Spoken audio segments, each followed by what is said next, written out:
2009 সালে আমি 3টা মেমোরি কার্ড একসাথে নষ্ট করেছিলাম।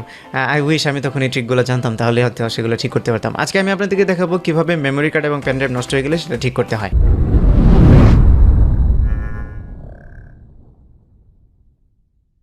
আমি সোহাগ ফ্রম সোহাগ T60, আর আজকে আমি আপনাদেরকে নষ্ট মেমোরি কার্ড ঠিক করে দেখাবো। কিন্তু নষ্ট বলতে এখানে যেটা বুঝাচ্ছি সেটা হচ্ছে আপনার মেমোরি কার্ড বা পেন ড্রাইভটা যদি পিসিতে ডিটেক্ট করে, মানে পিসিতে যদি পায় কিন্তু ওপেন না করতে পারেন। কিছু কমন কেস আমি আপনাদেরকে বলি। ওপেন করতে গেলে ওপেন হয় না, ইরর দেখায়, your card is corrupted, your disk is corrupted, তারপরে রাইট প্রোটেক্টেড দেখায়, তারপরে হচ্ছে দেখা গেছে আপনার মেমোরি কার্ড বা পেনড্রাইভ 8 GB, সেটা দেখাচ্ছে 100 মেগাবাইট বা 200 মেগাবাইট, স্পেসটা যদি কমে যায়। এরকম অনেকগুলো কেস আছে। সেগুলো যদি হয়ে থাকে তাহলে আমার এই যে ট্রিকটা এখন আমি দেখাবো সেটা ফলো করলে সেটাকে আপনার টোটালি রিপেয়ার করে ফেলতে পারবেন। তো আর বেশি কথা বলবো না, চলুন কম্পিউটারে ঢুকে পড়ি। আজকে আমি এই টিউটোরিয়াল পারপাসে আপনাদেরকে দেখানোর জন্য আমার পেনড্রাইভটাকে ইচ্ছা করে নষ্ট করেছি। How cool is that! আমারটা 16 GB পেনড্রাইভ, কিন্তু এখন এখানে দেখাচ্ছে 195 মেগাবাইট। 195 মেগাবাইটই দেখাচ্ছে। ওকে, এটাই ফ্রি স্পেস। ফরম্যাট দিলেও এটাই থাকে। আমি আপনাদেরকে ফরম্যাট দিয়ে দেখাই। ফরম্যাট, ওকে, ফরম্যাট কমপ্লিট। 195 মেগাবাইটই দেখাচ্ছে।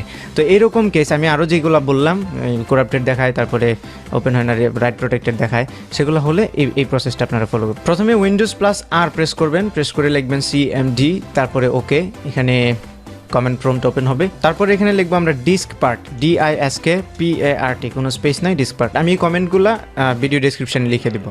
তারপরে এন্টার, ইয়েস, ওকে। এখন আগেরটা কেটে দিতে পারি। এই যে ডিস্ক পার্ট ওপেন হলো। ডিস্ক পার্ট ওপেন হওয়ার পরে আমরা এখানে যেটা করব, লিখব লিস্ট স্পেস ডিস্ক।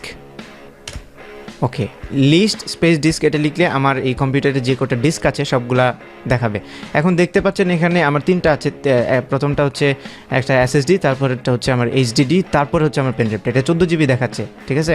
14 GB দেখাচ্ছে, কিন্তু আমার ওই ইয়াতে গেলে, মাই কম্পিউটারে গেলে সেটা কম দেখায়। তো এটা করার জন্য, এটা ঠিক করার জন্য প্রথমে আমরা লিখবো হচ্ছে SELECT, সিলেক্ট ডিস্ক 2।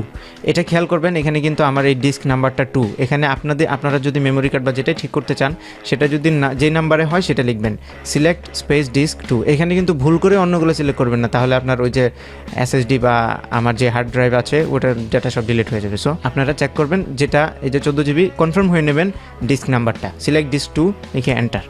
তারপরে disk 2 is now the selected disk. এখন আমি যেটা করব, এখানে লিখব clean, CLEAN, clean disk part succeeded in cleaning the disk. তার মানে হচ্ছে এখন আমার ডিস্ক 2 সম্পূর্ণরূপে ক্লিন হয়ে গেছে। এখন যদি আমি মাই কম্পিউটার ওপেন করি তখন দেখতে পাচ্ছেন এটার মধ্যে কিছু নেই। এখন এটা ঠিক করার জন্য যেটা করতে হবে, যদি উইন্ডোজ 8 অথবা 10 হয় তাহলে আপনারা এই স্টার্ট বাটনের রাইট বাটনে ক্লিক করবেন। রাইট ক্লিক করার পরে এখানে দেখতে পাবেন ডিস্ক ম্যানেজমেন্ট নামে একটা অপশন আছে। উইন্ডোজ 7 যদি হয় তাহলে আপনারা মাই কম্পিউটারের রাইট বাটনে ক্লিক করবেন, তাহলে ডিস্ক ম্যানেজমেন্ট আসবে। এটা ফুল স্ক্রিন করে নেই। এখন এখানে দেখতে পাচ্ছেন 3টা ড্রাইভ, ডিস্ক 0, ডিস্ক 1 এবং ডিস্ক 2, এই যে নাম্বারটা। এখন এটা আনএলোকেটেড দেখাচ্ছে। আনএলোকেটেডের রাইট বাটনে ক্লিক করে নিউ সিম্পল ভলিউমে ক্লিক করবেন। এবার নেক্সট, আবার নেক্সট, আবার নেক্সট, আবার এখানে আপনি নাম লিখে দিতে পারেন আপনার পেনড্রাইভ বা মেমোরি কার্ডে, তারপরে নেক্সট, ফিনিশ। এখন দেখতে পাচ্ছেন এখানে আমার ওই যে 16 GB মেমোরি কার্ড, 14.5 যেটাই হোক, এটা এখন ফুলটা দেখাচ্ছে। তো এরকম আমি যেই কেসগুলো আপনাদেরকে বললাম, যে ইরোড যেই আপনাদের সমস্যাটা যে কোনো টাইপের হয়, আমি হয়তো আপনার সমস্যাটা মেনশন করতে পারিনি।